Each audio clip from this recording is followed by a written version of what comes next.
Hello and welcome to another video. Today we're going to take a look at my first ever Master League battles uploaded to YouTube. I've spent around the last half year or so trying to get Pokemon available for Master League and trying to understand the Master League meta. I even got coaching from my good friend Jongo Bong, who's one of the best Master League players in the world. And I finally feel like after a lot of practice, I have some gameplay which is actually very good because I've played this team for a while. The team is Dragonite, Excadrill, Groudon. You can also use Metagross instead of Groudon, but I don't have it, and you've probably seen this team before if you use Metagross instead of Groudon. It's with Dragonite in the lead and then two Pokemon in the back that can be good against Dialga and the Fairy types, although Excadrill is not the best response to Fairy types, but it worked pretty well. I went 14-11 with it. I think it's a pretty good team. Let's take a look at the battles. Going into the first game, we lead into a Giratina origin. Very good lead for Dragonite, and they're staying in. My thinking is one Dragon Claw is not enough to take it out from this range. If I shield up and they swap out, if I then counter swap, it's going to be very difficult to keep switch. So I actually decide to just no shield the Shadow Ball because I know I can take it. Then they swap into Ho-Oh, and then I make the mistake in swapping into Excadrill. This was the first game of the day. This is definitely my biggest mistake of the day as I swapped the Excadrill into Ho-Oh. Excadrill just straight up loses the two shields very badly to Ho-Oh. So this is not a very good response. I do shield up the first Sacred Fire and we can make it to another Rock Slide, but it looks like I might just be incinerated all the way down by this Ho-Oh because I'm not going to be able to make it to another Rock Slide. My opponent, very luckily, decides to throw another move at the Excadrill, so they don't come out with all that much energy, and that means that we can farm him all the way down with the Dragonite, come out with a lot of energy. And then the opponent brings back in the Giratina into a loaded Dragonite, which, what do they have in the back?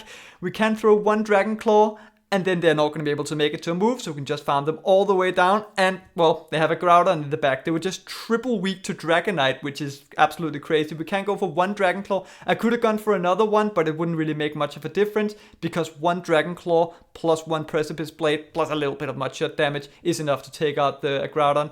You do need a Precipice Blade plus a Fire Punch from the opponent's point of view, but because I got off that Dragon Claw, I have put them into a range where one Precipice Blade is enough, and I will be able to make it to two Precipice Blades before they make it to one, and two Fire Punches. So I can't just go straight for the Precipice Blades. Next game, lead into a Ho-Oh. This is actually not that amazing of a matchup for Dragonite. If Ho-Oh gets the Sacred Fire attack drop, it wins the Zero Shields, even if you go for the Dragon Claw before they go for the Sacred Fire. So it is actually the correct play to go for Sacred Fire instead of Brave Bird, although it is resisted.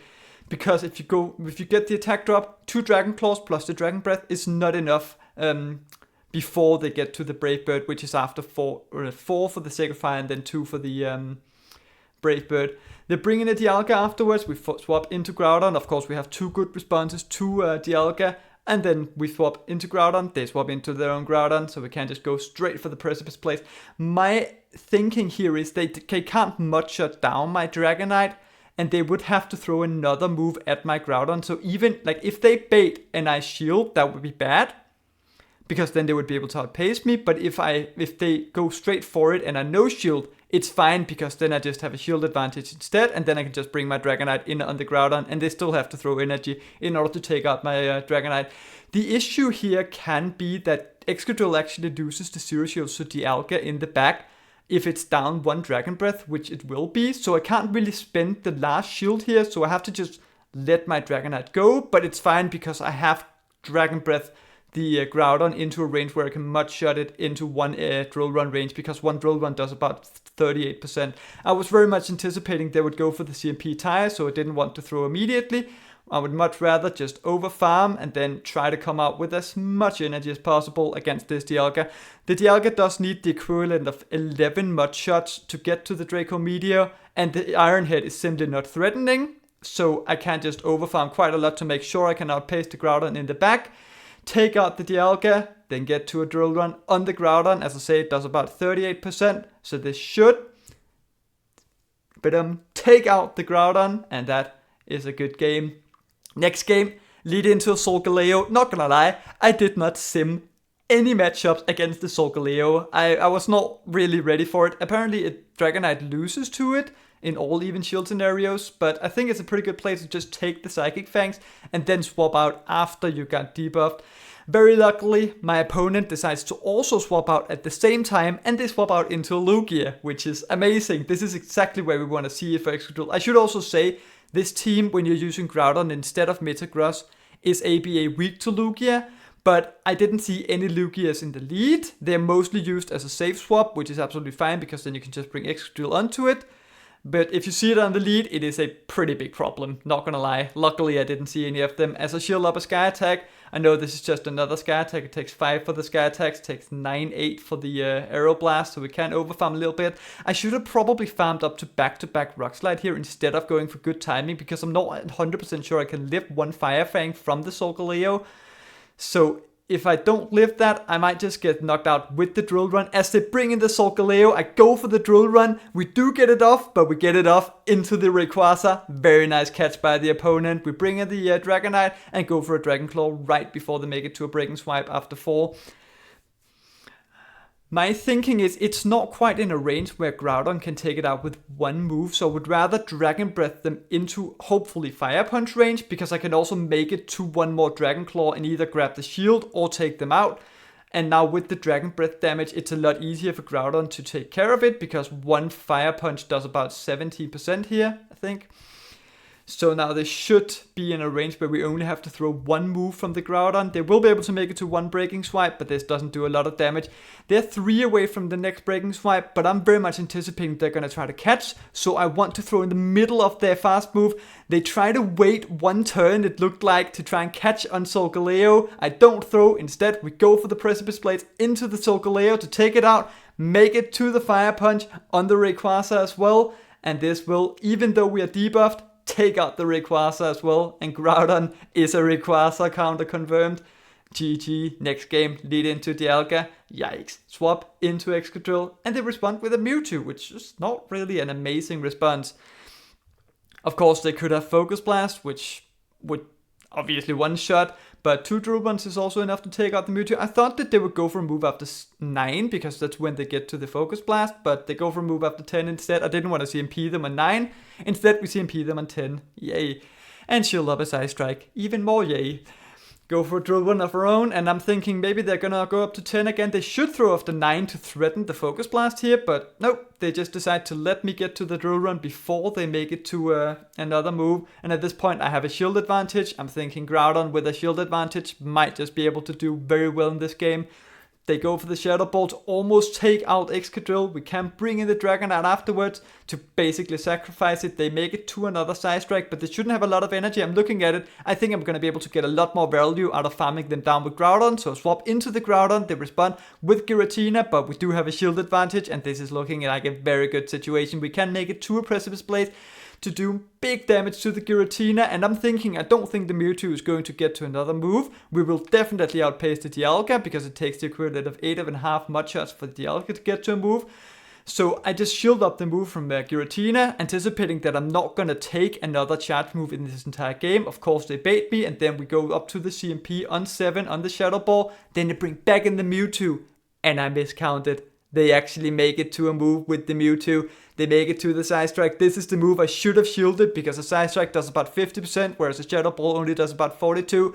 The Side Strike brings me so low that I'm not going to be able to make it to a Precipice Blade. I have to settle for the Fire Punch, try to make it to a Superpower, which would have been enough, but no. We just get farmed down by the Dialga, and we lose that game, unfortunately. Next game, lead into a Shiny Kyogre, and they bring in Dialga. I like to swap in Excadrill onto the Dialga. Groudon can win every even shield scenario straight Precipice Blades, but you just come out with so much energy. As you can see, I also undercharged the Drill Run.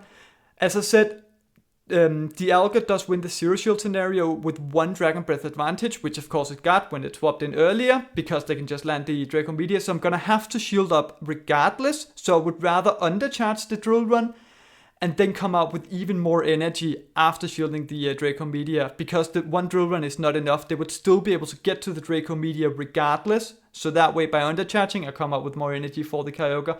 We can go for 2 Drill Runs into this Kyogre, and then of course we're gonna get farmed down afterwards. They make it to 4 Waterfalls, I think, so I'm just gonna bring in the Dragonite to take this Surf. They swap out with the Surf into a Togekiss, and this is one of those scenarios most of the time when they swap into Dialga. it's like a fairy type or like something Groudon is good against in the back. Groudon is generally better than Excadrill in this meta, so I generally like to save Groudon if I can choose between the two. But in this specific scenario, if I'd saved Excadrill for the Togekiss, it would have looked a lot better. Now we have to try and overcome Togekiss with Groudon down shields, which is really not ideal. We shield up the flamethrower. My opponent does have a serve on the Kyogre, so I have to be very quick on the swap. If they swap into the Kyogre, they swap into Kyogre, we swap into Dragonite to catch the serve on the Dragonite, save the Groudon with some energy in the back, Dragon Breath down the Kyogre, and then I make a bit of a mistake.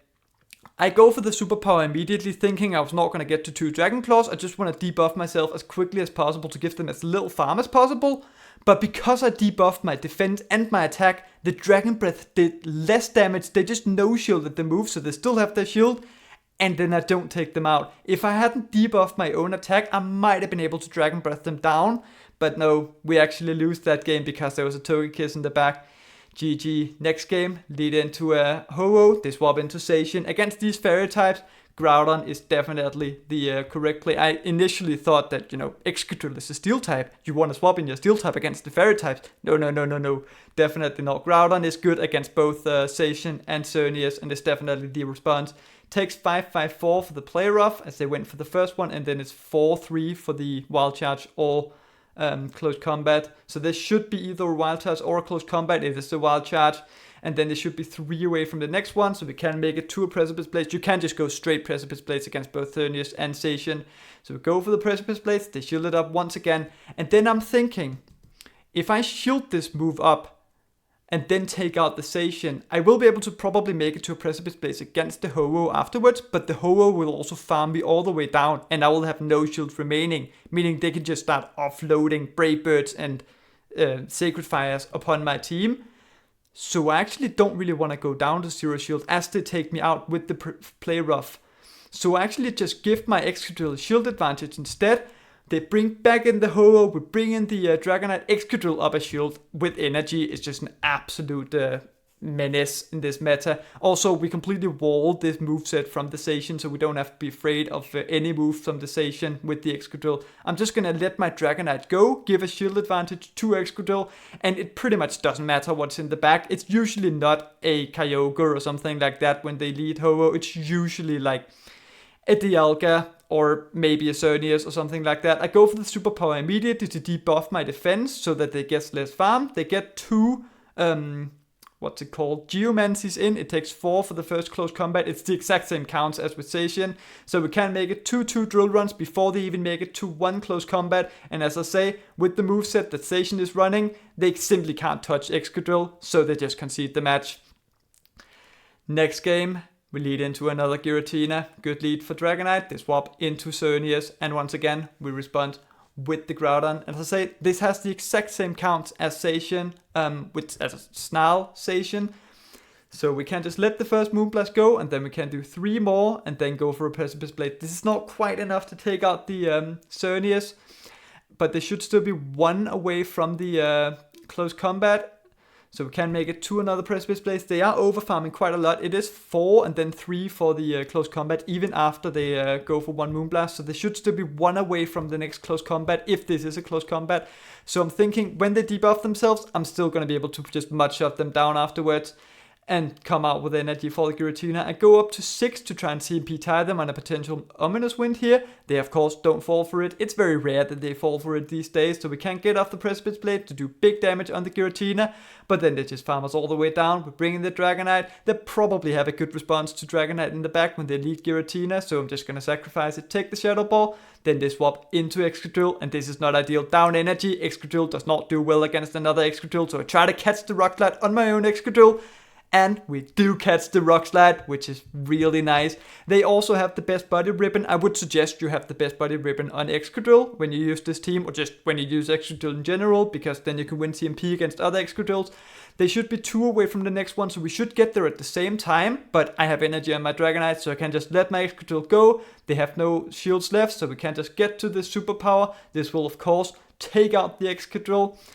And then the Giratina still has some health remaining, but they simply don't have enough energy. They make it to 1 Ominous Wind, and I'm thinking to myself, did I miscount? Do they have back-to-back? Why are they throwing this? And, well, I don't know why they were throwing this, because no, they were nowhere near another Ominous Wind. So we take that game. GG. Next game, lead into Zacian. This is a bit awkward. It's really not nice swapping Excadrill into Zacian. You could also save swap Groudon. I haven't quite figured out which is like the best save swap. I think you can use both. I like Excadrill a little bit more because you have to shield the first move with Excadrill against Zacian. You have to shield everything because the close combat one-shots. But then they try to catch a Drill Run on Yveltal, and this was definitely a mistake by the opponent because swapping an Yveltal into a loaded Excadrill, even with the Excadrill is down in it or down shield, is not a good idea. We can make it to another Rock Slide, a third Rock Slide before they even make it to a Focus Blast, which is after 6. And then I'm thinking, they're not getting to a Dark Pulse after 4 and a Close Combat after 6, so we'll be able to outpace them even if they bait here. So they just go for 1 Dark Pulse, and then they throw 1 more Snarl and go for another Dark Pulse. And this actually does about 53%, so it almost takes out my Excadrill, but we just about make it to another Rock Slide with Excadrill, and this will of course take out the Yveltal, and now we have switch advantage. And they bring in a Dialga, so Dragonite really doesn't have any place to go, although in the Zero Shields, Dragonite actually puts Dialga very low, but I'm also very much expecting them to try to catch this superpower, so I'm waiting for them to catch it. I save the superpower, they bring in the Zacian, we bring in the Groudon, and the opponent concedes the match. Next game, another bad lead into Dialga, we swap into Excadrill, and this time the opponent counter swaps a Ho-Oh, which down energy struggles a little bit against the Excadrill. Of course, in the 2 shields, Ho-Oh can win this, but I'm pretty sure I will be able to grab a shield advantage from this as we get to this Rock Slide. And I'm very much anticipating when the opponent, like when they have Dialga and Ho-Oh, it's usually with Ho-Oh in the lead, but Dialga and Zacian are very often paired together. It could probably also be, what's it called, the new Xerneas. But if I just give a shield advantage to Groudon, it's going to be able to beat a lot of team compositions at this point. So bring in the Dragonite just to tank this Brave Bird, and then I'm going to swap in my Groudon to try and get an energy head start with it against this Ho-Oh. And we farm the Ho-Oh all the way down. We know they have a Dialga. What's the other Pokemon? We will never know. It was probably a Fairy type because the opponent concedes the match. Next game, very good lead into Groudon. If you have Metagross against a Dragonite save swap, you can just swap in Metagross against when you have Groudon.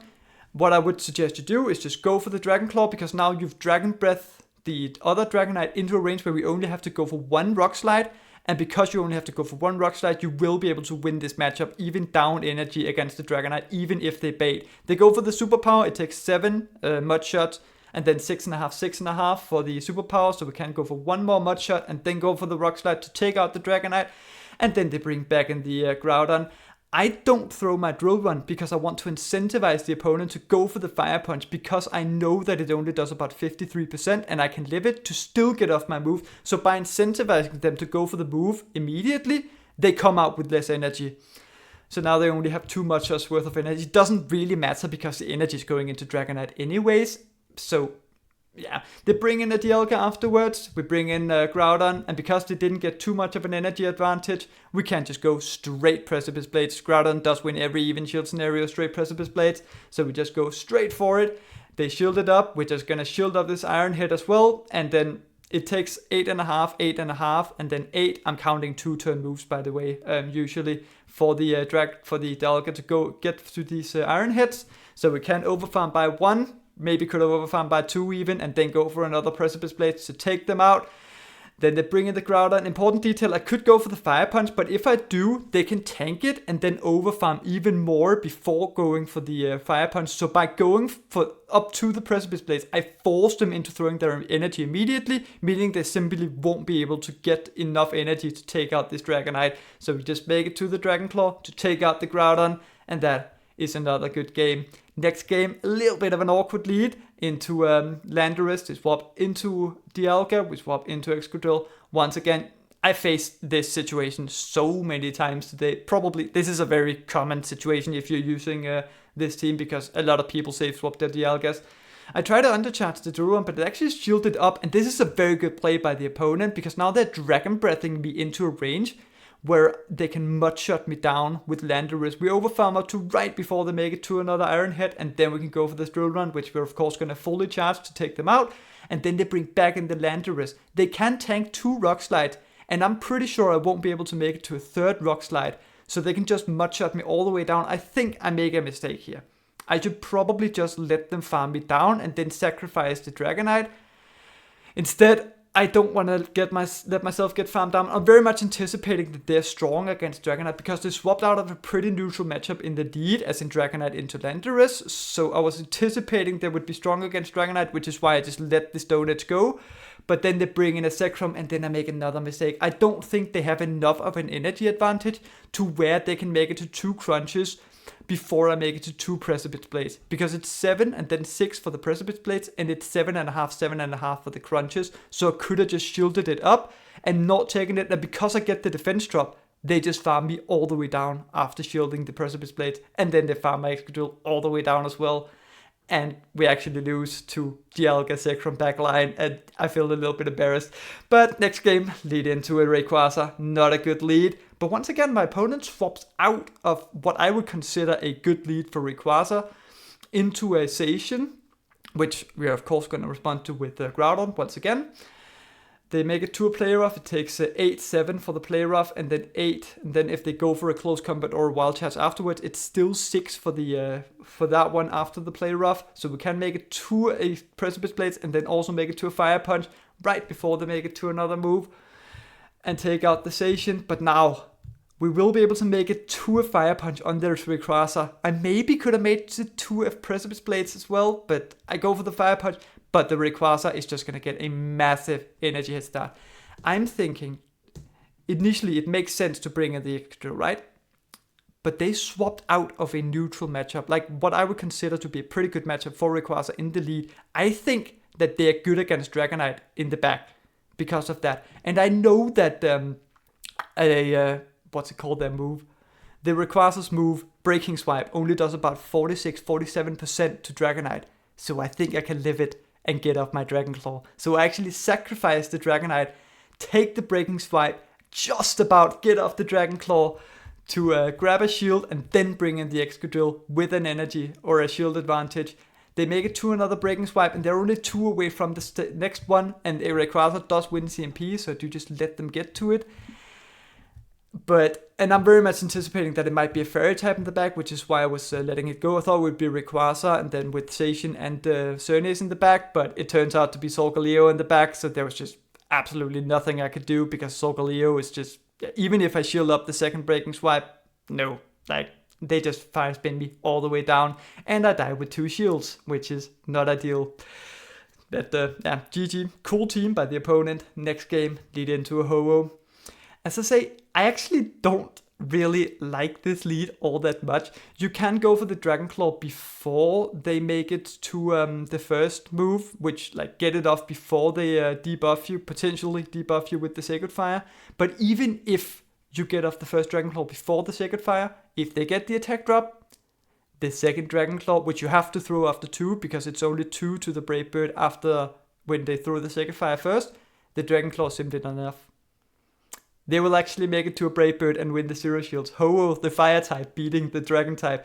I let the Dragonite go, very much anticipating that it might be Dialga in the back, because Ho-Oh, Dialga are very, very often combined.